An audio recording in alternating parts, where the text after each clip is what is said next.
আসসালামু আলাইকুম, কি অবস্থা? সকলে কেমন আছেন? আমরা আল্লাহ পাক ভালো রাখছে, কিন্তু শরীর আমাদের জ্বর দুজনেরই। এদেশে গরম প্রচুর এখন। গরম আবহাওয়ার কারণে অনেক মানুষ অসুস্থ হইতেছে। ওমানের আবহাওয়া এখন বর্তমানে গরম পড়তেছে ধীরে ধীরে। গরম বাতাস যেরকম আসে মনে হয় যেমন আগুনের গোলার মতো শরীরের মধ্যে আয়া পড়ে।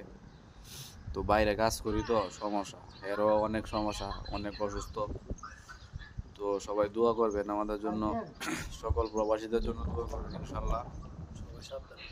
আর সবাই নিজের শরীর স্বাস্থ্যর দিকে খেয়াল রাখবেন, কারণ অসুস্থ হয়ে গেলে এই যে মধ্যে বিদেশের বাড়িতে কেউ কেউ জন্য না, নিজের চিন্তা নিজেরই করতে হইব। তো এই জন্য সবাই নিজের স্বাস্থ্যের দিকে, নিজের শরীরের দিকে খেয়াল থাকবেন, ভালো থাকবেন। আসসালামু আলাইকুম ওয়া রাহমাতুল্লাহ।